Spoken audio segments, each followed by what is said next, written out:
చాలా బాగుంది. ప్రభాస్ ఎలా ఉన్నాడు? సూపరా? మస్తుంది. ఇంట్రోవర్ట్ అంటారు కదా ఇంట్రోవర్ట్ కాదు, ఇంట్లో కూర్చున్న ముసలి కూడా లేచి విజిల్ వేస్తారు అట్లా. అసలు ఫస్ట్ హాఫ్ కొంచెం ల్యాగ్ ఉంది కానీ సెకండ్ హాఫ్ బాగుంది.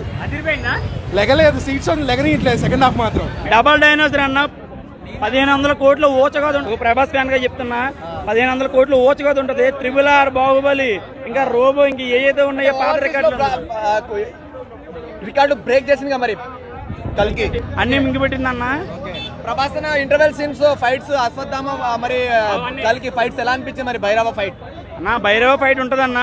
ఒక బుజ్జి ఏదైతే ఉందో ప్రభాస్ మించిపోద్ది అన్న, పిచ్చెక్కిపోద్ది నిజంగా. మీకు మైండ్ లోంచి విత్ సెకండ్ కూడా ప్రభాస్ బుజ్జి అంటారు కానీ ఇంకా ఎవరో గుర్తుంటారు అన్న. ఇది మాత్రం నిజం. అసలు 2000 కోట్లు వస్తాయా మరి అన్న? 2000 కోట్లు కాదు, 2500 కోట్లు వస్తే పక్క. ఇంకా నెక్స్ట్ వచ్చి ఏ సినిమా ఇంకా తెలుగు ఇండస్ట్రీ నుంచి బ్లాక్ బస్టర్ కొడుతుంది.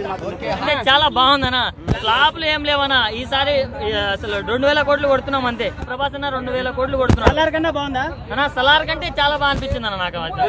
కెమిస్ట్రీ ఎలా ఉంది? వాళ్ళిద్దరు కెమిస్ట్రీ అంటే హీరోయిన్స్ ఉంటదన్న, హీరోయిన్స్ ఉంటది కెమిస్ట్రీ. దీంట్లో వాళ్ళిద్దరు బాండ్ అనేది చాలా బాగుంది. ఒక్కటే చెప్తున్నా, ప్రభాస్ లుక్స్ గురించి ఇంతకు ముందు హేళన చేసిన వాళ్ళందరికీ మాత్రం 90mm రాడ్ దింపాడన్న.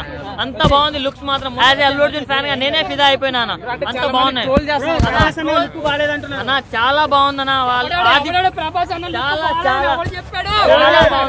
చెప్తున్నా హాలీవుడ్ రేంజ్ లో సినిమా ఉంది. ఎవడో లుక్ పోలేదన్నది ఒక అల్లు అర్జున్ ఫ్యాన్. ఇక్కడ అల్లు అర్జున్ ఫ్యాన్ ప్రభాస్ కోసం అడుగుతుంటే బీరండి తొక్కల రోల్ చేస్తారు. ఎవరో రోల్ చేసేవాడు పక్క బాహుబలి రికార్డు 1 వీక్ లో క్రాస్ చేసేస్తున్నాడు. ప్రభాస్ నెంబర్ 1 అండి. ఇండియన్ కలెక్షన్ లో నెంబర్ 1 ఉన్నాడు. దంగల్లో చైనాలో 14 కోట్లు, కానీ ఇండియాలోనే ఏది పనికిరాదు. ప్రభాస్ అన్న ఇంక నెంబర్ 1 హీరో అంతే. హాలీవుడ్ కావచ్చు టాలీవుడ్ ఎవరైనా సరే 5000 కోట్లు వస్తుందా? 10,000 కోట్లు వస్తుంది. సినిమా ఎటకరంగా చెప్పట్లేదు నిజంగా కూడా. రేపటి నుంచి మనం ఇంగ్లీష్ సినిమాలు చేసుకున్న ప్రభాస్ ఆశ్చర్యపోనక్కర్లేదు. ఎక్కడ కూడా కోట్లు బ్రో అంత ఈజీగా 10,000 కోట్లు. 10,000 కోట్లు అంటే అన్నా అని చెప్తా ఆ రేంజ్ లో ఉంది. 10,000 కోట్లు కాకపోతే అప్పుడు నేను చెప్తాను బండ్లకైనా స్పేక్ కోసుకుంటా. సినిమా చెప్తాను కదా సంతోష్ నారాయణ గారి. మనకి ఇంకా ప్రతిసారి best of the director Tollywood అంటే రాజమౌళి గారు అంటారు. ఈ కాడి నుంచి పక్కా సినిమా నాగశ్విన్ గారి పేరు వస్తుంది అనమాట. సినిమా అయితే ట్రోలర్స్ కి అయితే ఇంత రాడ్లు దింపాడు ఒక నా కొడుక్కి. చెప్తున్నా కదా సినిమా అయితే మాత్రం సూపర్ ప్యాన్ వాళ్ళుగా సూపర్ బ్లాక్ బస్టర్. మొదటి అడుగు ప్యాన్ గా మావాడే, ప్యాన్ వాళ్ళుగా కూడా మావాడే, ఎక్కడైనా మొదటి అడుగు మావాడే. సినిమా అయితే మాత్రం బ్లాక్ బస్టర్ అన్న సూపర్. మొత్తం ఇక్కడ కాదు, ఈ ఇండస్ట్రీ ఆల్రెడీ పగిలిపోయినాయి. బాలీవుడ్, హాలీవుడ్, కోలీవుడ్ మొత్తం కూడా అన్ని మడత పెట్టి కలెక్షన్ల వర్షం అన్నమాట.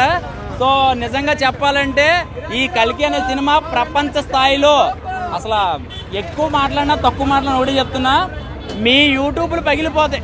ఇంకా అందులో ఇక రేటింగ్ పరంగా మీకు డబ్బులు వర్షం అన్నమాట. చెప్పాలంటే అవుట్ ఆఫ్ 5 10 ఇస్తా. ఇచ్చింది 5 కానీ నేను 10 ఇస్తా. సలార్ కి దీనికి సంబంధం లేదు. గ్రాఫిక్స్ అవతార్ రేంజ్ లో ఉందా? గ్రాఫిక్స్ అవుతారు కదా దాని అమ్మ మొగుడు. అసలు చెప్పాలంటే అసలు ప్రతి ఆడియన్స్ కూడా ఒక షర్ట్ లెక్క తెచ్చుకోండి, చిప్పుకుంటారు మీరు ఆనందంలో. నిజంగా చెప్తున్నా కుర్రోళ్ళందరూ కూడా అదే చూడండి. ఇదిగో నేను చెప్తున్నా, మామూలుగా ఉండదు. డార్లింగ్స్ అంతే.